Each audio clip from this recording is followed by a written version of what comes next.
Good morning, ladies and gentlemen. Thank you very much for making it here so early this morning to participate in our Seoul Global Forum. Please excuse me that I'm going to speak in English to deliver my welcoming address. Well, there is one reason for that. Yesterday, I asked my staff what kind of language I should choose tomorrow morning when I deliver my welcoming address.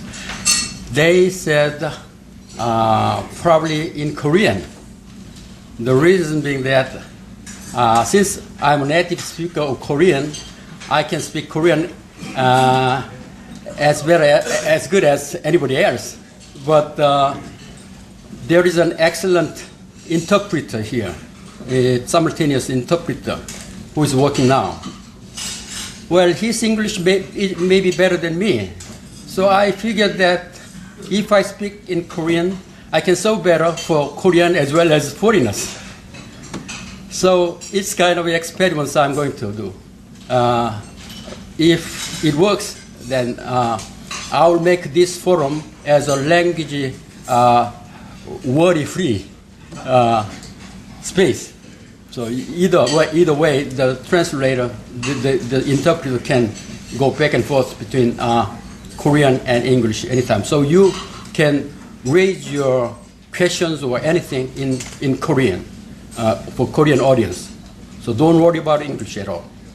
Well, so I have to say from now on, I'll speak in Korean. So those who don't understand the Korean, just put on your earphone. So the translation is going on now.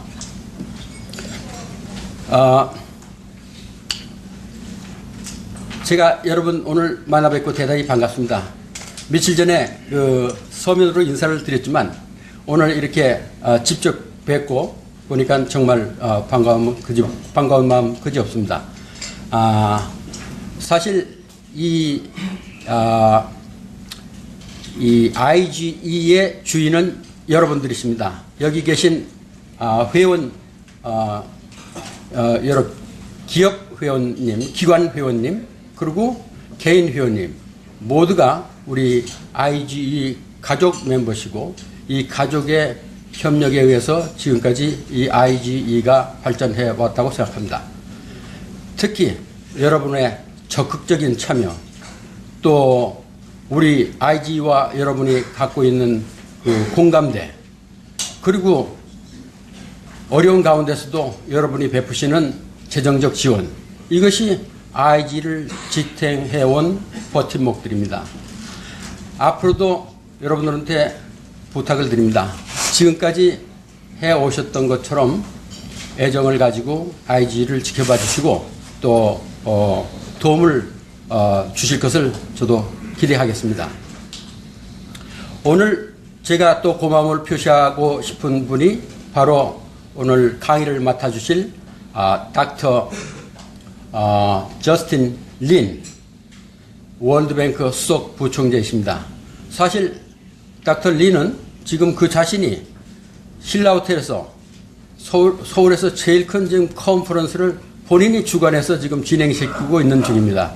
그것이 뭐냐면은 Asian Bank Conference on Development Economics라고 ABCDE라는 그 컨퍼런스를 지금 진행시키고 있기 때문에 월드뱅크 대표로 오셔서 팀을 이끌고 오셔서 하기 때문에 대단히 바쁘신 가운데도 우리 이 IGE 멤버들을 꼭 만나서 말씀을 한번 해 주시겠다고 해서 여기서 우리가 초대를 했습니다.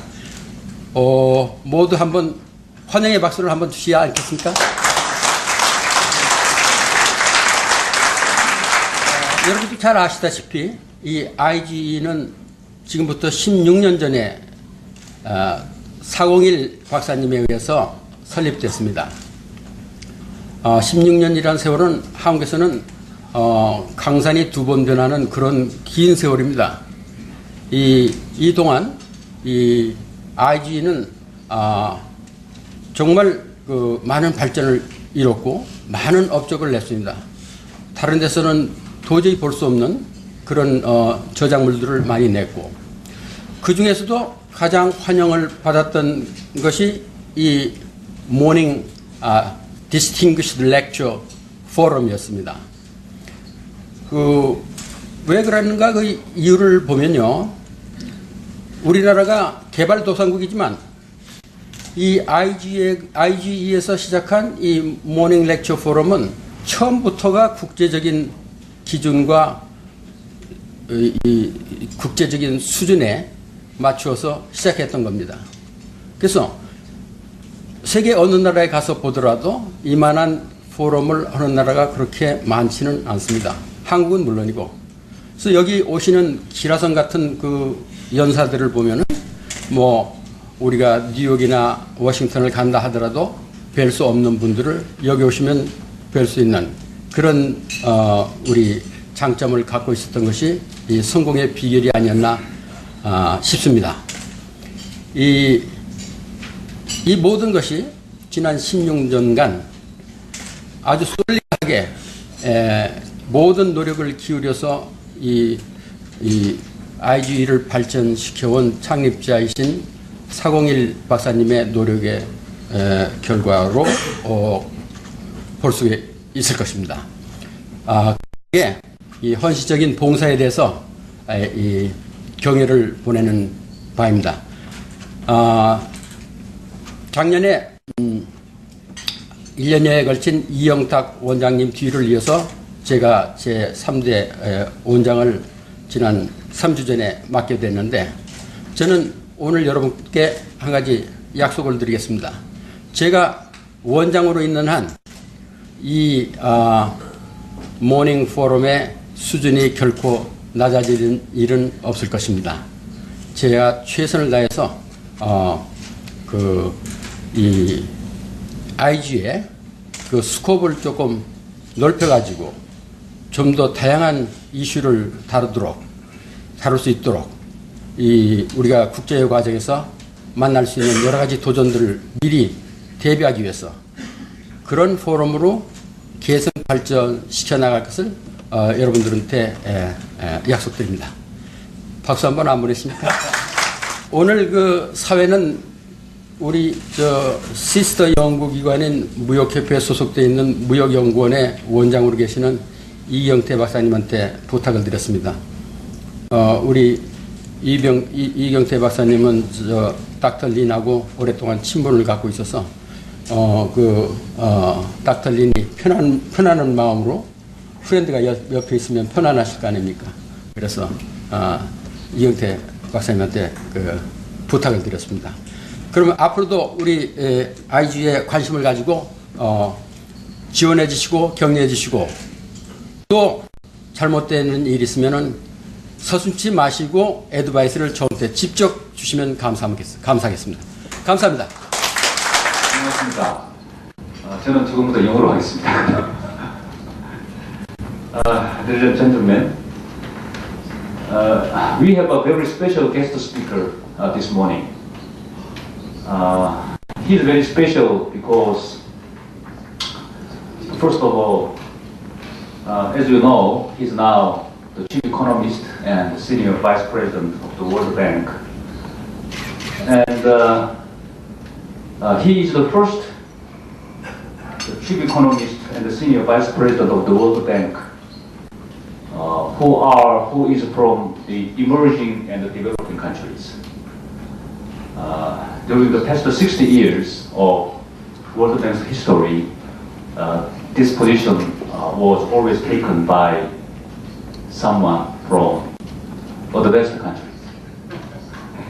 So I like to put very special meaning to this. I heard from him that his tenure in the current position is 4 years.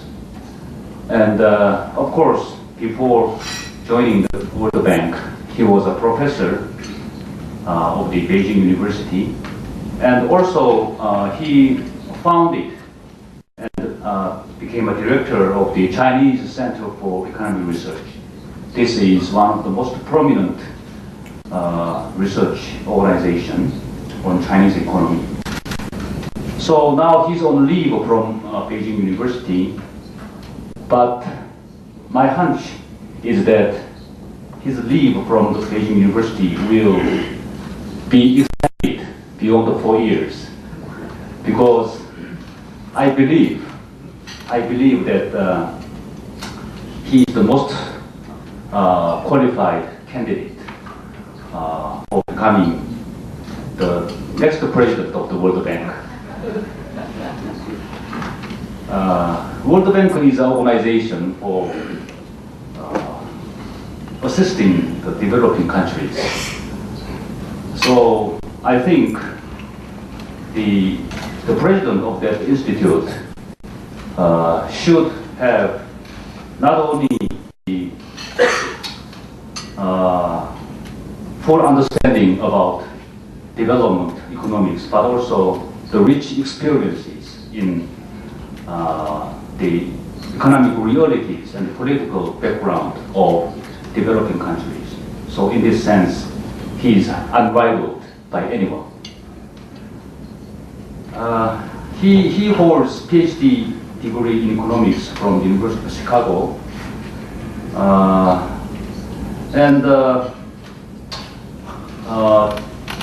While he was in Beijing University as a professor,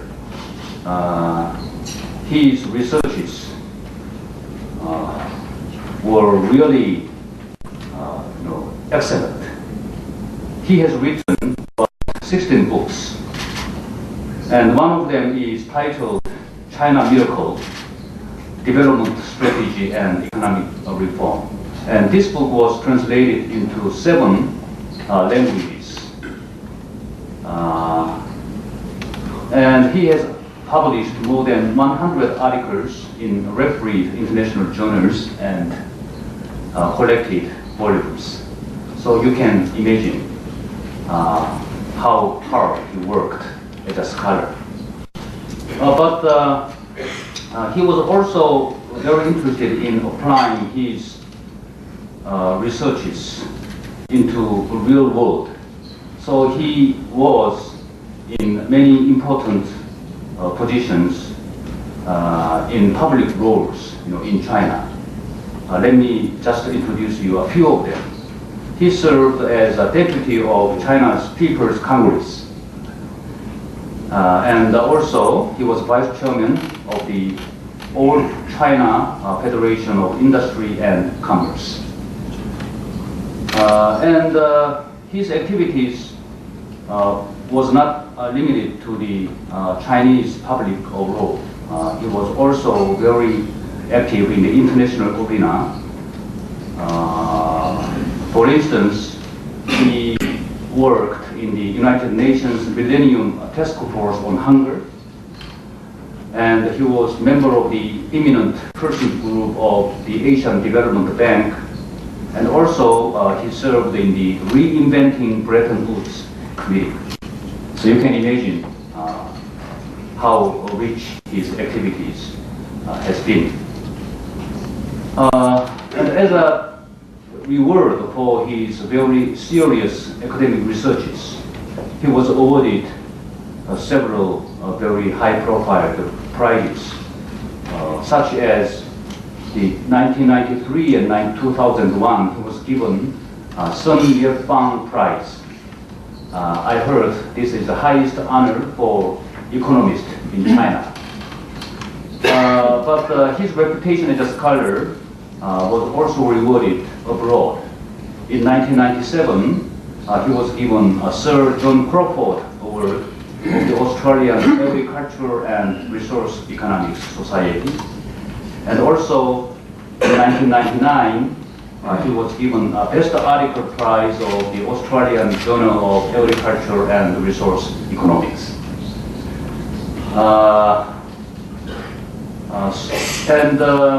In 2007, he gave the Marshall Lecture at Cambridge University.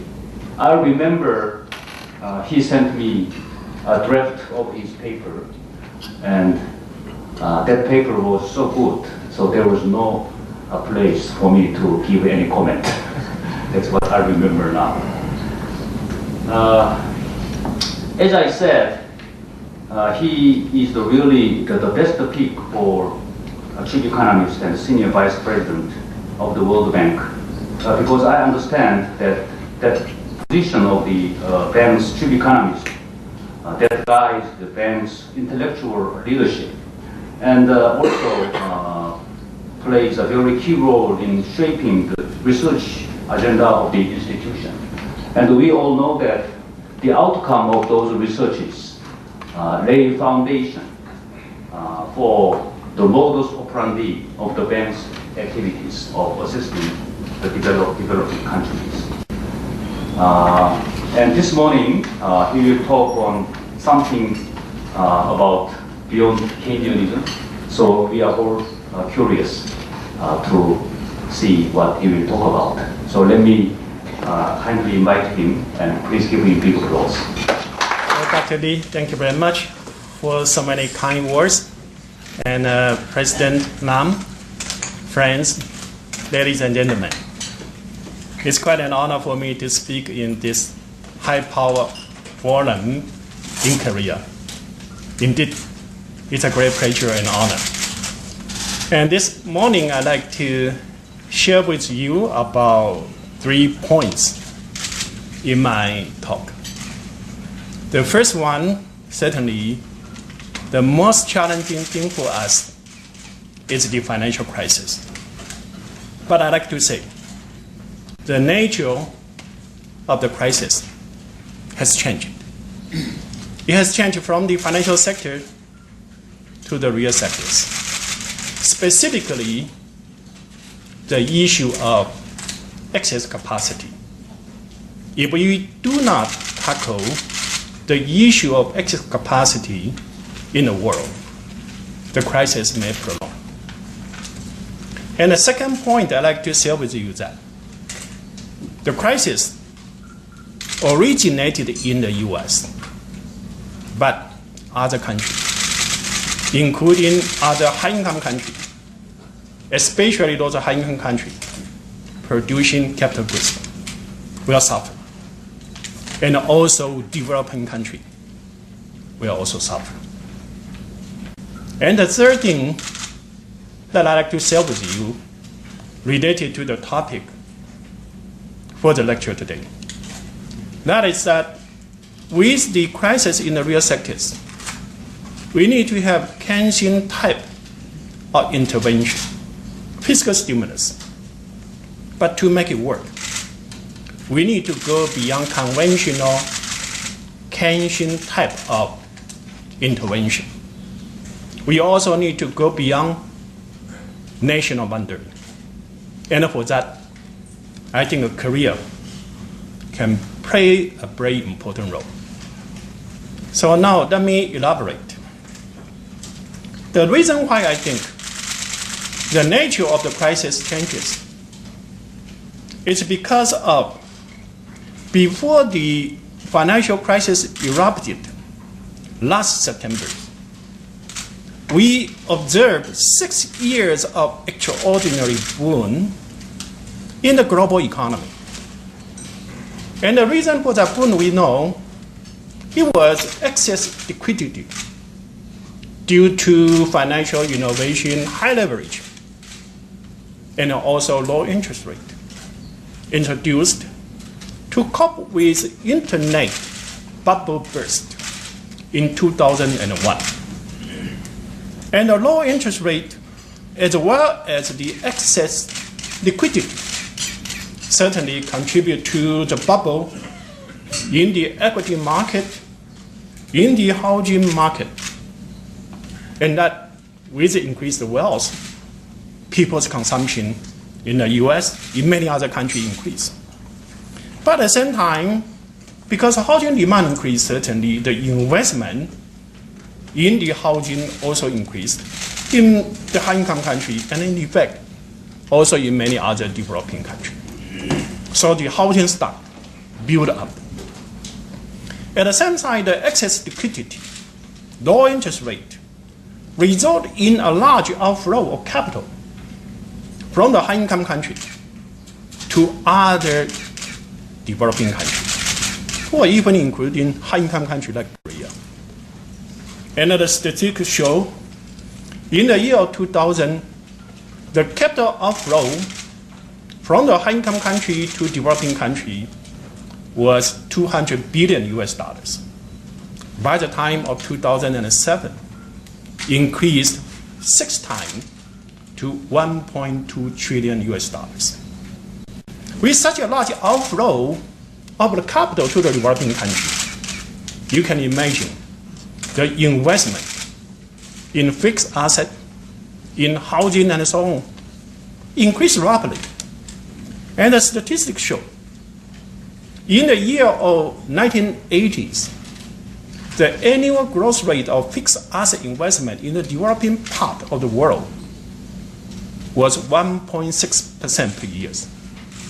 In the 1990s, 2.9% per year. But from the year of 2002 onward to 2007, the annual growth rate of fixed asset investment in the developing country was 11.9% per year. And with those kind of investment, now they completed. You can imagine the production capacity in many countries increased sharply. Now all of a sudden, because of the burst of bubble in the equity market, in the housing market, in the developed part of the world, as well as in many developing countries. So there's some kind of reverse of wealth effect. The loss of value in housing, in equity, make people become poorer. Some even become indebted. And some lost their pension. So they need to start to save in order to prepare for the old days or to repay their loan. And then you can imagine, consumption demand decline significantly. Not only consumption demand declined significantly, the financial crisis also means the high leveraging of the financial institution in the past need to be reversed. And the reverse will reduce the fund available for loan, for credit, for investment, for consumption. So this deleveraging effect will reduce investment possibility. And not only so, we know one of the reasons for this global crisis was the global imbalance. In the US, we observe the consumption demand increase significantly before the crisis. The saving was too low. And now, US need to rebalance this consumption and saving. Certainly, China also need to do the rebalance of saving and consumption. But as a result of that, US is the largest consumption export market for so many countries. When the US do the rebalance, that means the market strength. So all these factors pointed to the global demand after the crisis erupted reduced sharply. Now the dilemma comes. On the one hand, the capacity has built up. On the other hand, the demand declined sharply as a result. Underutilization of capacity, excess capacity become new challenging issues. For the capacity underutilization, for example, March this year, in the US, the capacity utilization rate was 69.1%. And that was the lowest since the record was started to be kept in 1967, lowest in 42 years. And the situation continued to deteriorate. The newest figure I have was April. and it was 68.3, lower than the March figures. Similar situation occurred in Japan. Currently, the capacity utilization rate in Japan was around 65%. And in some other developing countries, it was even close to 50%. And I think that the excess capacity, the problem in the real side, now become the root of the problem. Because with excess capacity, we know, it may cause some kind of vicious cycles. The excess capacity means it's very hard to find investment opportunities. And the investment demand will decline. With excess capacity, that means the corporate profit is going to be very poor. And for their survival, they need to reduce the workforce. So unemployment will increase. Some even go bankrupt. And with the unemployment rising, consumers' confidence about the future is hard to establish. So the consumption demand will also decline. And you can imagine, investment demand decline, consumption demand decline, total demand decline, excess capacity may become even bigger. And that will turn into a vicious cycle. Not only it will be a vicious cycle in the real sectors, it may cause the trouble in the financial sectors. The crisis started in the financial sectors, but now the problem in the real sectors may become the root of the problem in the financial sectors. Because the reason for the financial sector to have problem is because toxic asset, non-performing loans. But you can imagine, with excess capacity in the housing sectors, housing prices will continue to drop. More assets are going to turn into toxic assets. With excess capacity in the manufacturing sectors, corporate profit is going to be very poor, and more loan to the corporate sectors will turn into non-performing loan. And under the kind of situation, the financial sectors will need to have more fund for rescue. And in effect, the data also shows that. When the Lehman Brothers crisis erupted in September last year, IMF made an estimation how much write-off in the US financial sector would be necessary. Last year, the estimation was 1.4 trillion US dollars. April this year, they made an estimation again, almost double, 2.7 trillion US dollars. And on my way to Korea, I read the Financial Times estimation about European banking sectors. And they indicate for the European banking sectors, they need to have an additional 275 billion US dollars write-off. That just appeared recently. So that means if this kind of excess capacity in the real sectors was not tackled, was not addressed, it would be not so easy to stabilize the financial sectors. Certainly, similar situation occurred in the past. The burst of bubble in the equity market, in the housing market, caused financial crisis, caused the excess capacity in the real sector, and so on. But in the past, such kind of crisis was in one individual country or in one individual regions, like Latin America crisis or East Asian financial crisis. The rest of the world was healthy. So the crisis hit country could use depreciation of their currency to increase their export and to absorb the excess capacities. And so we can imagine some kind of V-shaped type of recovery. But this time, it's global. That means what? Globally, we are a closed economy.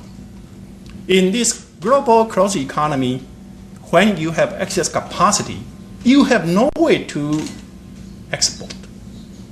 And so there's a danger.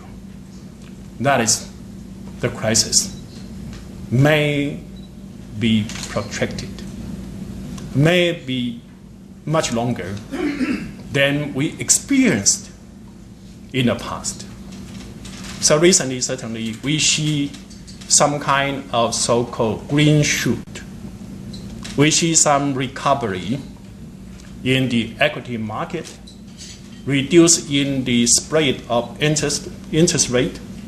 We also see some rebound in the sovereign debt government bond market, corporate bond market. All those are good signs. Agree. But we know one reason for those good signs was a large injection of capital for the rescue of the financial system. Now the financial system, they have a lot of cash in hand, so they need to find a way for their loan and so on. But in real side, the situation continue. I would not say deteriorate, but we do not see much sign of improvement in the real side. So under that kind of situation, it's hard to use the loan to make investment in the real sectors.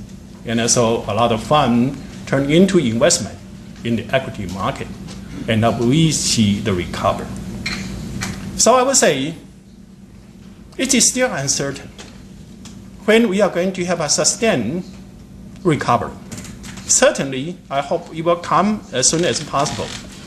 But unless I see the convergence in the real side and also in the financial side, I can have a confidence saying we hit the button, we started to have a sustained recovery.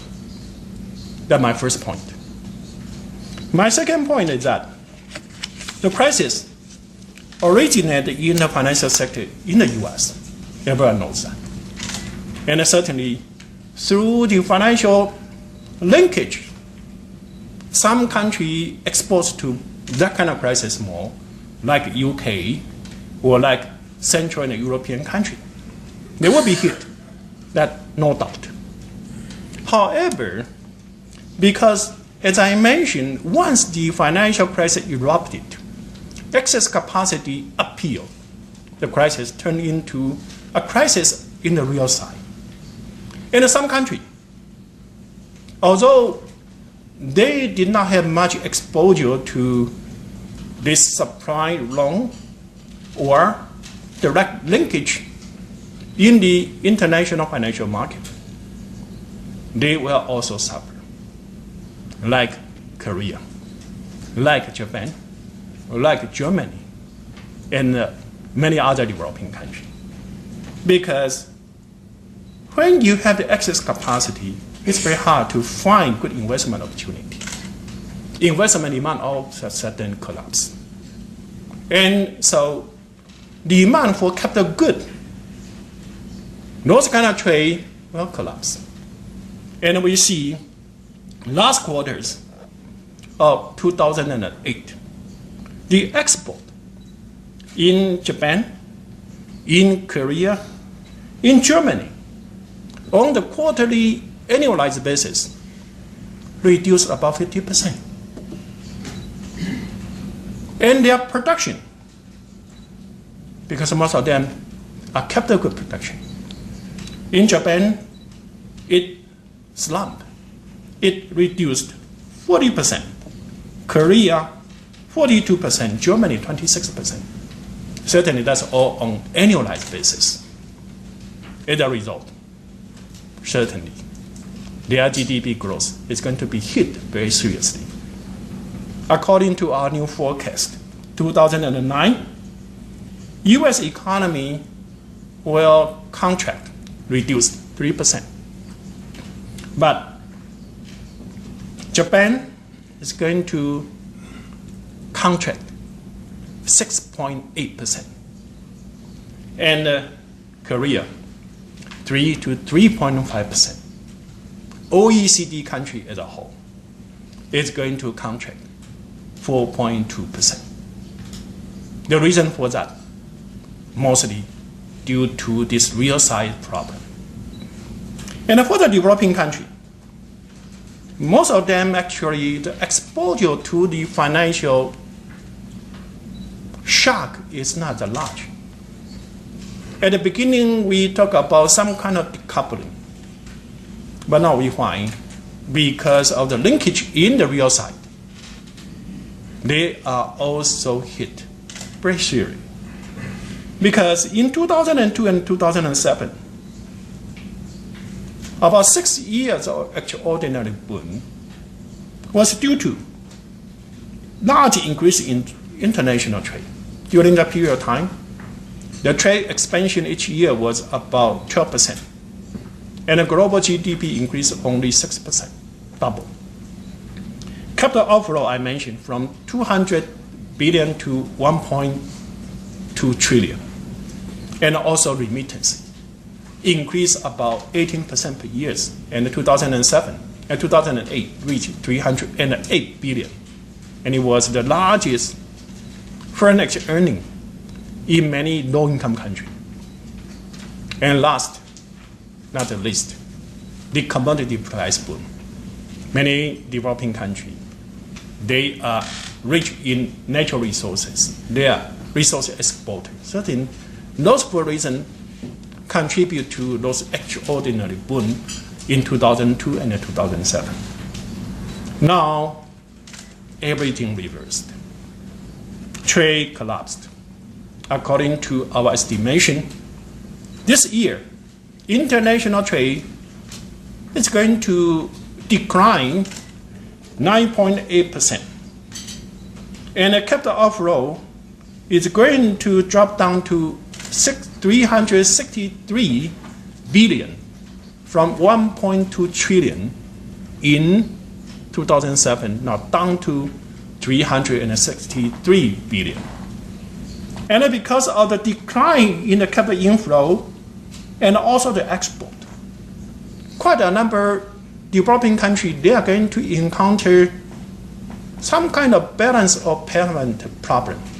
We estimate the developing world is going to have a financing gap of 350 billion to 635 billion. And if they cannot find some kind of external assistance, quite a number of them may have some kind of debt crisis, currency crisis, or they need to have a huge contraction of domestic consumption.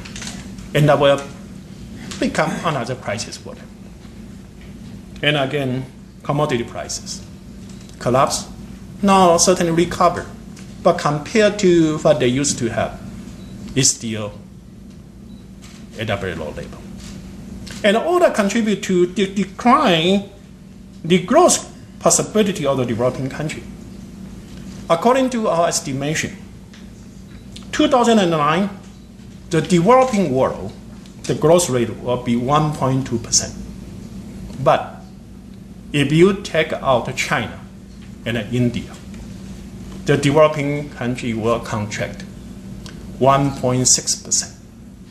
1.6%.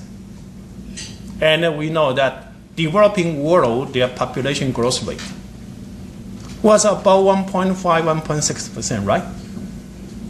So that means per capita income will decline about 3%. And the poverty will increase. We estimate this year about 53 million people will lose the opportunity to get out of poverty.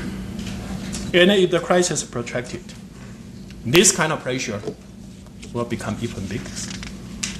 Now coming to my third point, how to get out of this situation. Well, we know when you have excess capacity, then you need to rely on some kind of Keynesian type of fiscal stimulus. And since it's global, we need to have a globally coordinated fiscal stimulus. But if we want to have a globally coordinated fiscal stimulus, there are two barriers, two constraints we need to overcome. The first one is for the developing country. Many of them, they don't have that fiscal space. Their government fiscal revenue was in a poor shape, especially facing this kind of downturn. Not only they have the fiscal space issue, they also have foreign exchange reserve issue.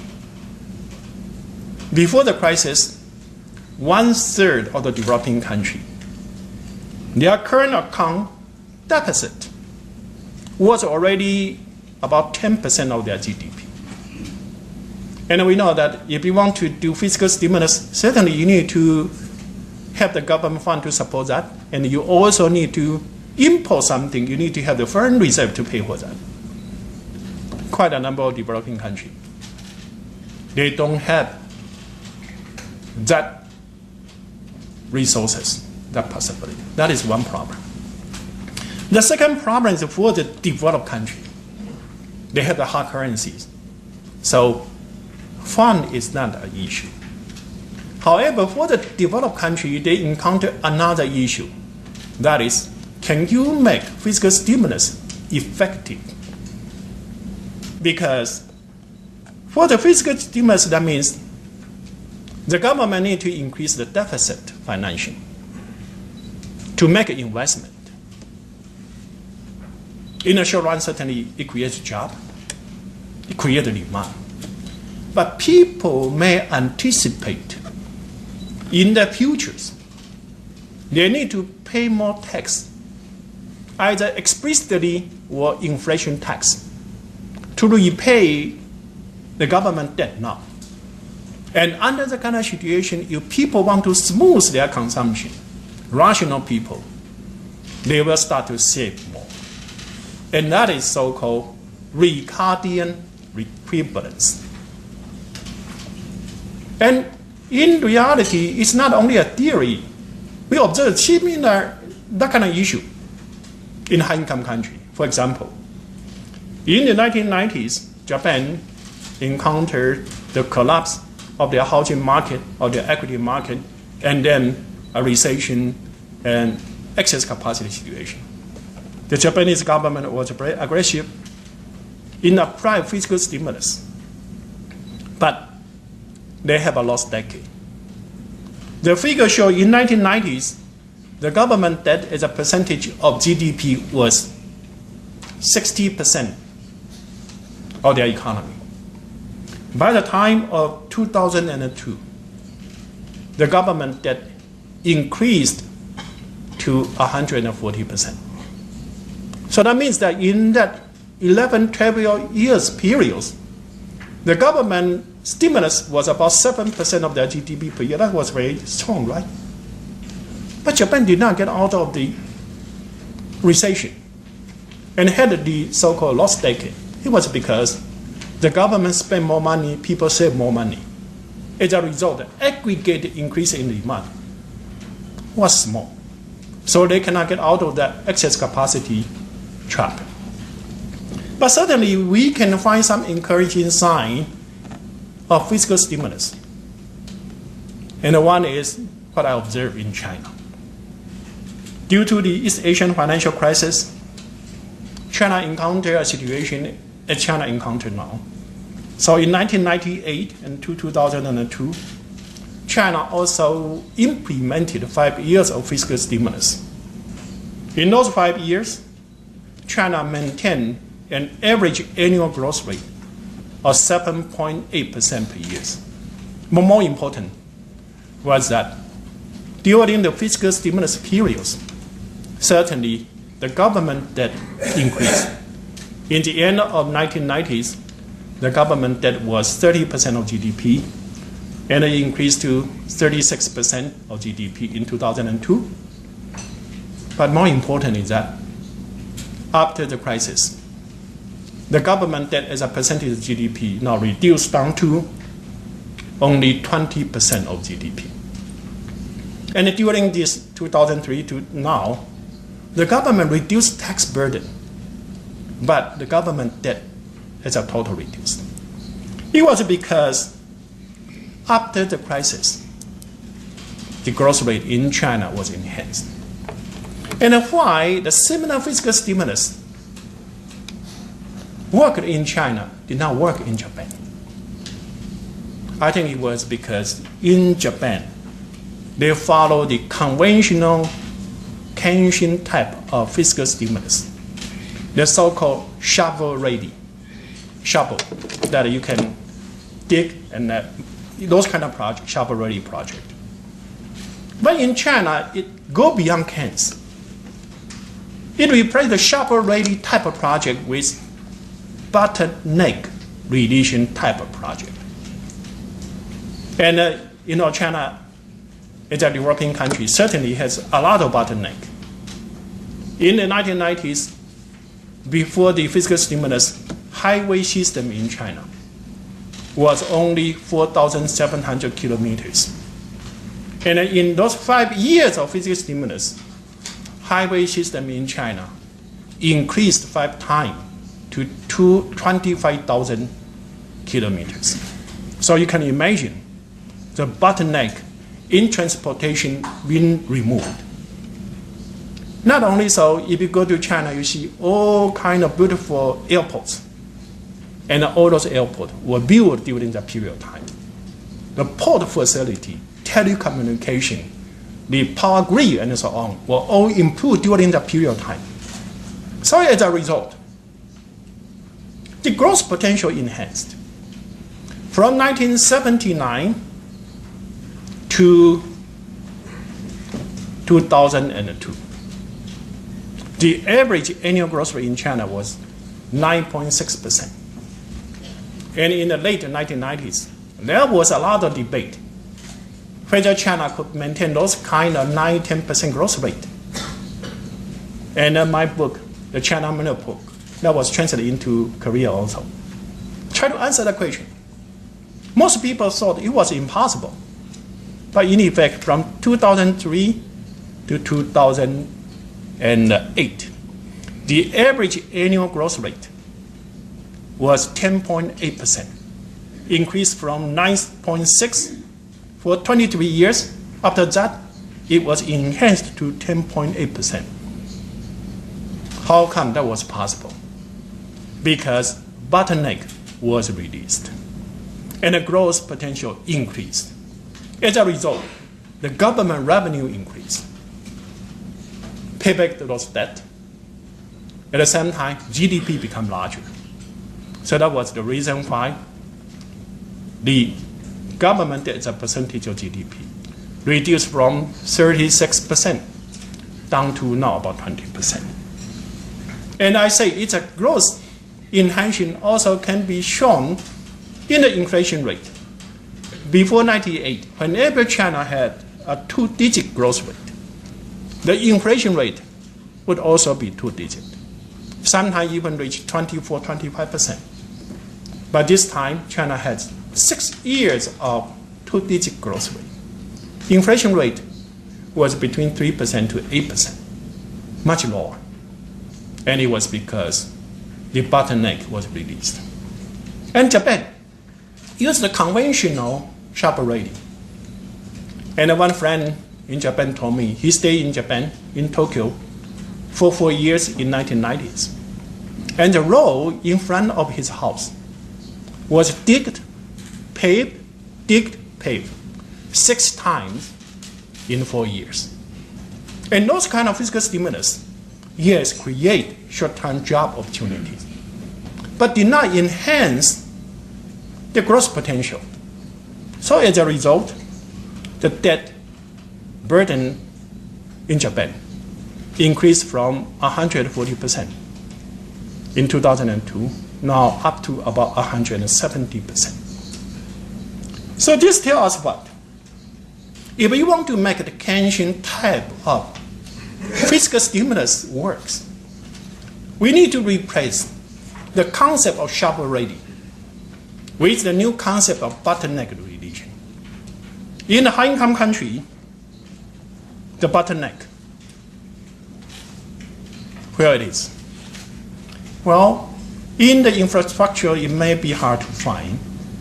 Mostly maybe in the green economy, environmental energy-saving type of activities. And I observed in Korea this time, 75% of this fiscal stimulus was used for the green economy. I think that's the right direction because that's the bottleneck of the high-income country. But for the low-income country, developing country, green economy is one part. The other one is just like China.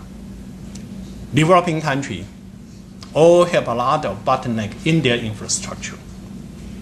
And that give me the idea, a second idea of go beyond Keynes. We know to get out of this global recession, we need to have coordinated fiscal stimulus. High-income country have the fund, but developing country do not have the fund.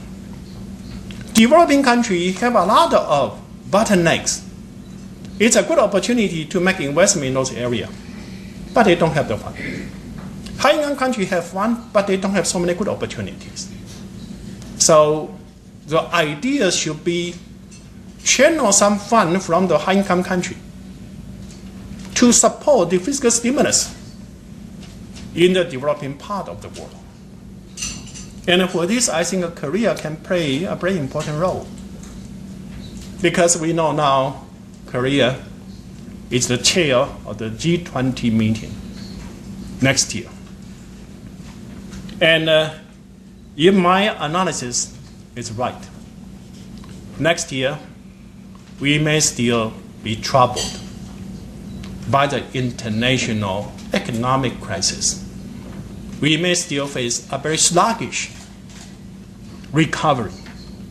And to have a real sustainable recovery, we need to have a global coordinated fiscal stimulus. Korea, as a chairman, can play several important roles. One is use your green stimulus experiences to share with other developed countries. But equally important, as speech given by Dr. Sakon yesterday, Korea is in a very unique position. Yes, Korea is a high-income country now, but only 20, 30, 40 years ago, Korea was a very poor country. So you understand the low-income countries' situation and the demand. So I think as a chair of the G20 meetings, Korea can promote ideas of cross-border stimulus. Cross-border stimulus. How to do that? Well, there are several ways. One is to make a contribution to the vulnerability fund that proposed by the president of World Bank. The high-income countries should contribute 0.7% of their GDP, of their fiscal stimulus to this fund. So in order to give as a grant to support the lowest income country. The second one is to increase or at least maintain the ODAs. So the low-income part of the world can have the one to do the social spending and also to engage in some stimulus. But in addition to this, the third one is to recapitalize, increase the capital base of international financial institutions like the World Bank or Regional Development Bank, so they can give more loan to the developing country to engage, invest in their infrastructure project. The last one, if the situation is not improved enough, the last one is a global recovery fund. The high-income country can contribute to this fund and use this fund as a loan to make investment in the infrastructure project, the bottleneck project in the developing country. And this kind of situation will be a win-win situation. It will help us to create large enough demand to offset this excess capacity, to get out of this recession in a much earlier manner. And this investment in the low-income country will create a demand for capital goods in the high-income country. So it's not only help the developing country, it also help the high-income country. And it's a loan, so it will get a return. And those kind of infrastructure bottleneck, the investment can have a very high return. Not only a high return, it will also pave a foundation for the developing part of the world to have a dynamic growth in the future. We know one constraint for the growth in a developing country is the poor infrastructure. And if they can have a much better infrastructure, we can have a much more inclusive growth for the world. So it's a one stone kills several birds. In Chinese, and I think in Korea, we also have the same concept called crisis. It's the convergence of danger and opportunities. And if we use this opportunity well, we can get out of the crisis earlier. But we can also create a much more inclusive, harmonious world in the future. Thank you. Because now the world economy is global closed economy, so without very the close and the tight coordination among national macroeconomy, the effect will be not satisfactory. So we are familiar with the concept of the fiscal policy multiplier, right? Yeah. But when we learned Econ 101, 102, it was the fiscal multiplier within the national boundary. But now the world is so globalized, and it is the global closed economy. Then we need to extend that the national multiplier to global multiplier. Thank you very much. And nowadays, we quite often see very promising signs or the optimistic signs about the world economic recovery prospect, particularly on the newspapers. But this morning, he's not that optimistic. He says the world is now in the structure. World is facing the structural problem, which is excess capacity in a global dimension. So with this structural excess capacity, the recovery might be slow, and even next year, the world economy, we will have the sluggish world economy. That's one of the main points he presented to us. He distinguished the fiscal stimulus package into two very interesting categories: the shovel-ready and the bottlenecks release. This is very interesting. So, having said this, I'd like to invite you to participate in the very active Q&A session. And because we are very time limited, I really hope that your questions or comments is very brief and very well focused. Thank you very much. Thank you, Dr. Lin, for your very excellent and incisive presentations. As Dr. Lin just mentioned here, if you are not careful, one has the mistaken notion that this current crisis is financial crisis. You fix the banks and then just stimulate fiscal policies, everything is okay. The only question is it's going to be recovery starts this year or next year, that kind of things. Now you correctly pointed out the problem is more fundamental, that you mentioned the excess capacity. Now I'd like to add further room to that, because the problem is more than that. I think the globe has been in this closed economy, if you look at it, operating with the US deficit very heavy deficit, recently running about 6% of US GDP, which amounts to close to 2% globally. So the outside of the world has been benefiting this economic stimulus package coming from the United States. And this is going to be gone forever. No matter what we do with the banking system or fiscal policies, that kind of spending is not going to happen. US consumers are now overhung with this burden of debt, which they want to struggle. So if anything, your consumption level has to go down drastically. So furthermore, besides the excess capacity exists right now, there will be drastic cutback on the consumption, no matter what we do. As you pointed out, there are a certain amount of global growth which comes from the Chinese economy, which is, of course, it's a stimulus package, which is substantial.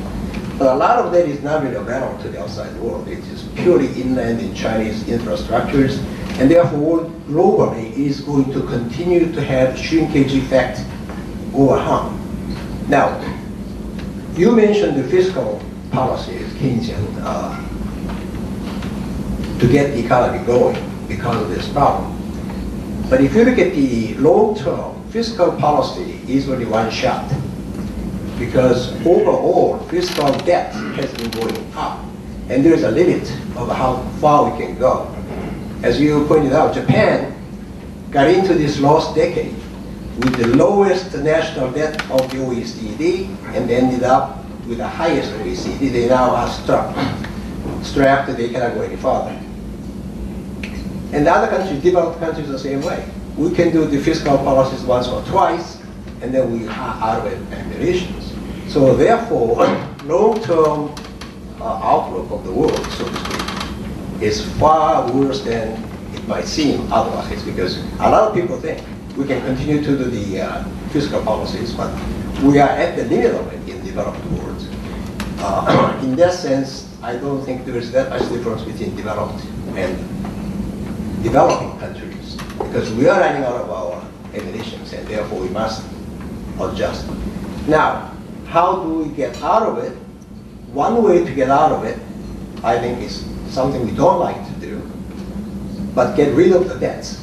And the only way you can get rid of the debts is by fiat money. We are very careful to talk about it, but unless the level of the pricing increases to such a level that the debt in real term has gone down, the economy really cannot get fixed itself. What do you think about that? I understand that every government encounters the issue of debt sustainability. But whether debt can be sustained or not depends on how you spend the debt. If you spend the debt in the way like the bank spend, I mentioned, shovel-ready type of project, it did not increase the productivities, and that will increase the tax burden in the future, and that is not sustainable. And that's the reason why I say we should use this government debt to make investment in area which has a higher return. Wherever, no matter which place, it has a high return, we use the money. And if you can use it in this way, it's not unsustainable, because in the futures, the productivity increase, government revenue will increase. And this kind of debt can be self-liquidated. And that's the reason why I think we need to go beyond national boundary to look for the investment opportunities. Certainly, like Dr. Lee mentioned, currently, we mostly consider national economy as our target. But we have a G20 meetings.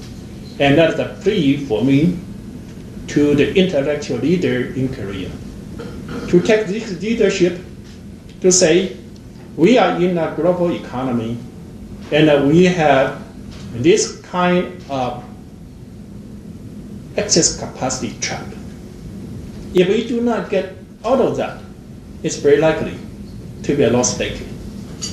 And to get out of that, we need to make investment in order to boost up short-term demand, but to overcome the debt sustainability issue, we need to make investment in areas which generate high return, no matter it's in your country or in other country. And if we can apply this kind of concept, I do not worry about the sustainability issue. As I mentioned, in China, yes, during this fiscal stimulus period, debt has been accumulated. But after the crisis was over, the growth rate was enhanced. And the government revenue increased. Even during that period of time, from 2003 to 2008, the corporate income tax was reduced from about 35% down to 20%. Personal income tax rate was also reduced, but the government revenue increased. And so the debt as a percent of GDP declined. So if we use this concept, I think it will work. But it needs to go beyond conventional thinking. Regarding your argument of use monetization to have the inflation, and whether that is a good way. Well, inflation is a tax, right? If people expect inflation tax in the future, they will start to save now. And that is what we observed in Latin America in the 1970s. And the so-called stagflation, stagnation plus inflation. So that might be an outcome. Certainly, your proposal also deserves further exploration. 한국기술투자 심달석 감사께서 하신 건데 좀 번역을 통역해 주세요. 한국 정부는 경기 부양을 위해 추경 예산을 편성하는 등 확장적 재정 정책을 추진하고 있습니다. 4대강 정비 사업, 이 영어로 뭐라고 번역하나요? 4대강 정비 사업 등에 22조 원을 투자하고 있습니다. 많은 학자들이 이 4대강 정비 사업은 shovel ready 타입이 아닌가 우려하고 있습니다. 부총재 말씀대로 크로스 보더 글로벌 스티뮬러스의 수단으로 한국 정부가 인프라스트럭처 바틀렉을 해결하는 그런 방향으로 투자하도록 한국 정부에 권고할 용의는 없습니까? 네, 질문입니다. 네? 북한요? 북한에 he said his question cross-border global stimulus의 수단으로 한국 정부가 북한의 인프라스트럭처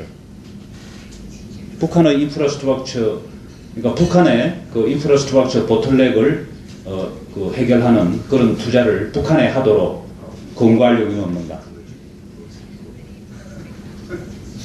Well, I think that can be carried out certainly as wonderful things. But I think we should bring North Korea to the negotiation table first, right? And regarding the Korean, stimulus, as I observed, most of them, 75% are in the green economy. That's in the very right direction. And certainly, the project needs to be evaluated on the project basis. And I'm sure our Korea friend have more observation and wisdom about that. But I can say that is the right direction. I also like to say this kind of cross-border stimulus, if you want to be effective, it also needs to be globally coordinated. If one individual country do it, then there's a lot of leakage to other countries. So the incentive for an individual country to make those kind of investment will be small, unless certain kind of specific project that can be directly designed to benefit the domestic economy. But to make it effective, I think a global coordinated fund contributed by all the high-income countries and also reserve rich countries, then that will be much more effective. Just like in the fiscal stimulus, we need to have a globally coordinated fiscal stimulus in order to prevent the leakage. Thank you, Dr. Lee. I think your presentation was very, very stimulating, and I agree 99% with what you said. But I think there is one aspect that might be a little bit paradoxical. But the fact that you mentioned the excess capacity, excess liquidity that led to this global crisis nowadays, there is another aspect that is very interesting to mention, is that the countries that are slated to come out of the crisis earlier are the countries that have a good internal market. So the overcapacity and overliquidity was in international trade, international finance. But countries who had internal market, they were able to absorb this more easily. And China, Brazil, India. The case of Korea was different because it was a problem of dollar liquidity. That's a different thing. But Korea, of course, has a very strong economy, so we recover also as early as possible. A second aspect is, so this leads to the possibility that we should also try to strengthen internal markets, not only the international finance and liquidity. And this, on the other hand, you mentioned about the investment opportunities. Of course, infrastructure is very important, but we should not think only in infrastructure in terms of corridor for export, but really rather for internal distribution. And in this sense, of course, it makes all sense to improve the internal capacity of countries, especially developing countries. That's where investment capacity opportunities are. But this leads to another question, is that it's not only industrial goods that make the wealth of nations. What we can foresee in the future is, again, the problem of food capacity. And in the question of investment perhaps would be well addressed if we consider also the question of food supply. And the food supply comes especially from developing countries. In the industrial countries, they only produce a lot of sophisticated goods, but you cannot eat computers, you cannot eat automobiles. You have to eat food. And this is something very important that should be addressed. And perhaps this would be a good opportunity to try to redress this imbalance between industrial and agricultural sectors. Third point is another question that should be addressed is this excess of speculation that happened that led to this crisis was psychological. So we have also to address the psychology of nations or of investors, because they are led for profits, and then when they start losing, they go to panic. So now we are in the panic side of the psychology, and this is also something that should be urgently addressed to restore. So what we have to do, I agree entirely with you with your concept of post-Keynesian economy, but I also think that we should try to address something like a post-Malthusian economy.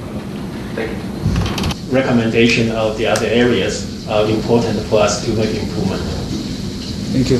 Well, Justin, I would like to offer you surely my wholehearted congratulations on your being appointed as Senior Vice President of the World Bank. Your appointment came just the right time at this critical period of the world economy. Well, basically, I agree with the points you raised this morning.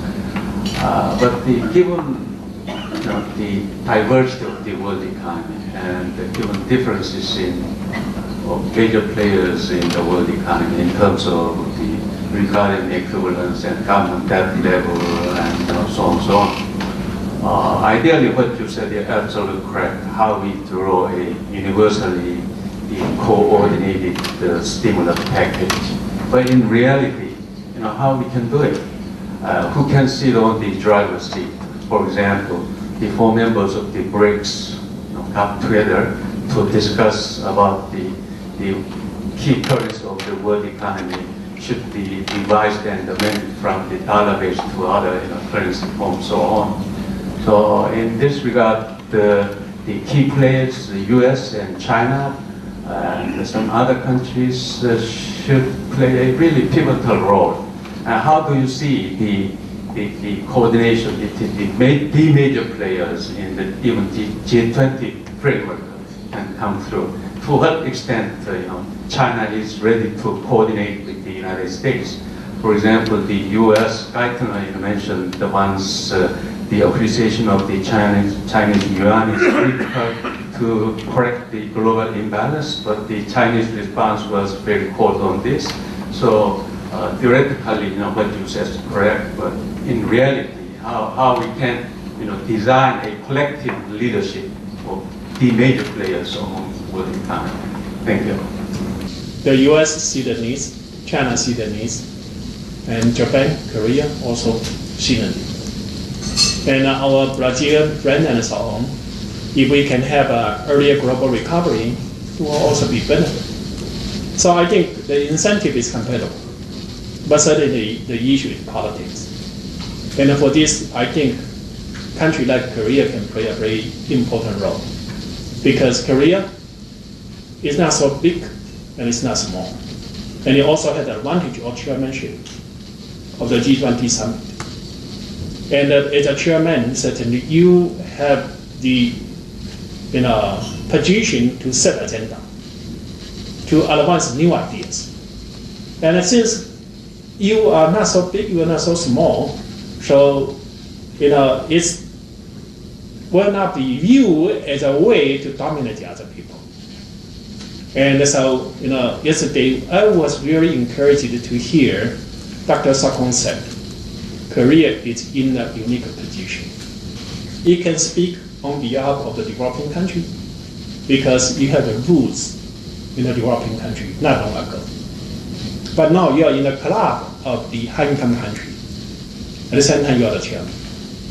So I do wish Korea will play this intellectual role and to break this political stalemate and come up with a solution which will benefit the whole world. I have, because of limited time, straightforward question to you, because you are, since you are senior deputy governor of World Bank, why not the World Bank recommend or advise the United States or OECD, the EU countries to have forward-looking criteria, FLC, which was forced to Korea during foreign exchange crisis in 1998. That made about 14 banking staff laid off in small country like ours, and 14 banks written off. So I wonder why that the World Bank has a capacity of the recommendation to make advice to the United States especially and EU countries. That is my question. These are very good questions, because the World Bank mainly serve the developing countries, and I think it will have to wait for some time for the U.S. or the developed country come to the World Bank for help. Well, that's just kidding. Certainly, I think we need to improve our understanding of the economies, and so we can come up with a much pragmatic approaches to provide solutions. As the senior vice president and the chief economist in the World Bank, I hope I can bring this new understanding of developing country realities into the research, into the program of the World Bank. And I do see the World Bank and IMF also start to change.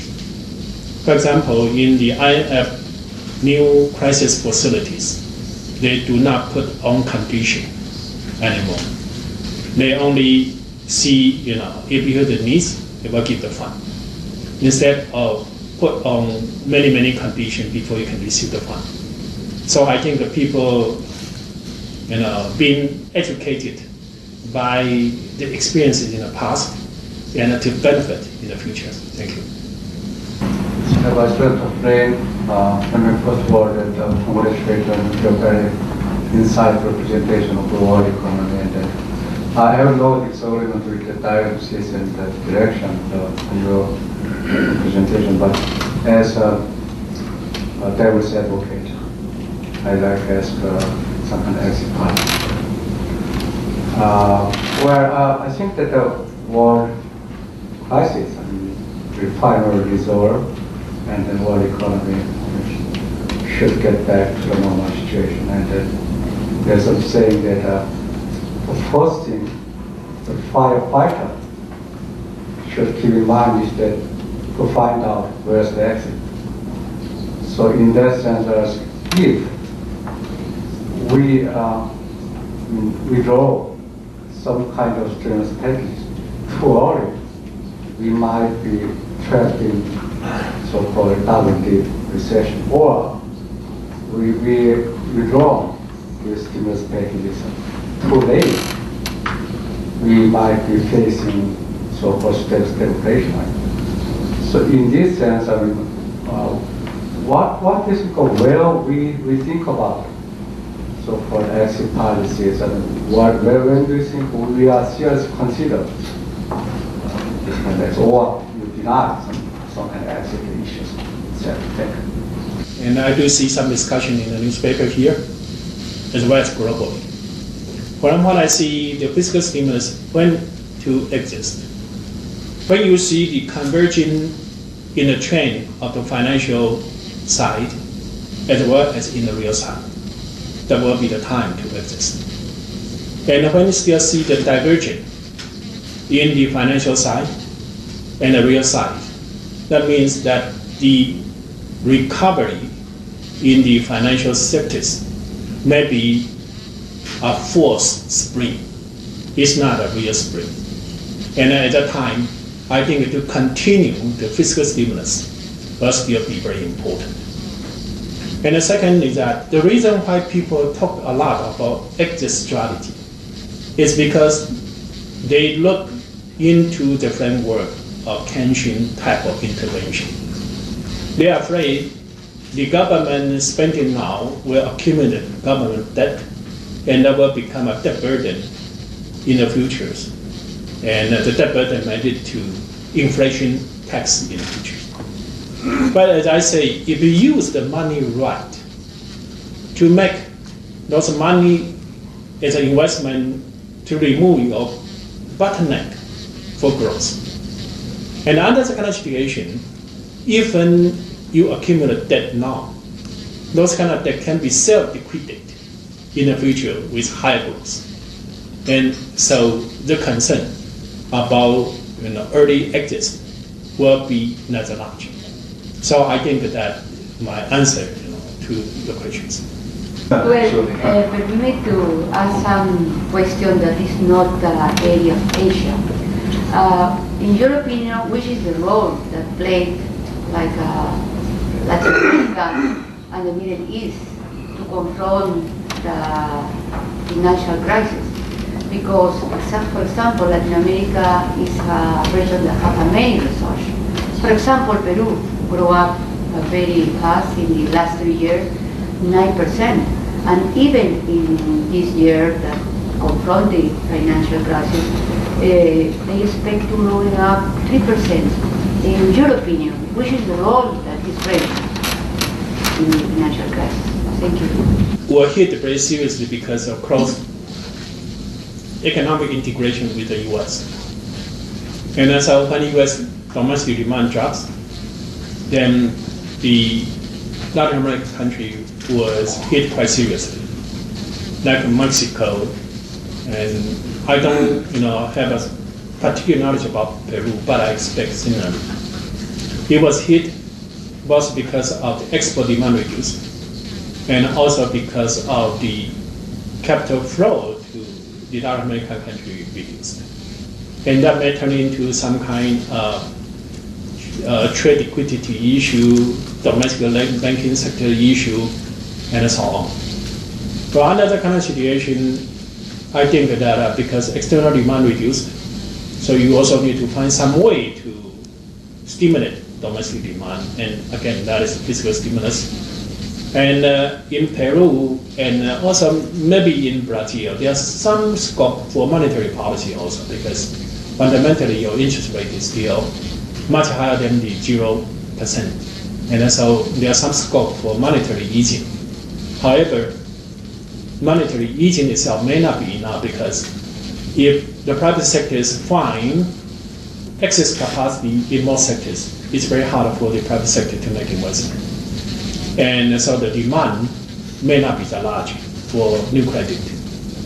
And in any economy, I like to say, although we have excess capacity in the manufacturing sectors, but in any economy, you also have shortage in other sectors. Latin America, I understand, infrastructure is a big shortage. It's a big constraint for the sustained growth for the Latin America country. So I would suggest Latin American countries should use this opportunity to make investment in infrastructure aggressive. And in effect, to make investment in infrastructure now, the cost is much cheaper than in a normal time. If you look into the price of cement, the price of steel and so on, the price is much lower. So if you make investment now, the return will be much higher because it's much more cost effective. Thank you. All of us want to continue this discussion and steal more the intellectual knowledge he has. But we had better release him because he has to attend that annual World Bank conference on development economics, which is his main responsibility of visiting Korea at this time. As a concluding statement, I'd like to share with you our sincere hopes and expectations and admirations that Justin Lin will make a leading role in transforming the World Bank towards making it a more relevant, more appropriate the key the development institution, and make its assistance services to developing countries much more effective and much more so-called respecting the ownership of the developing countries. By saying this, I'd like to conclude our session, and please welcome.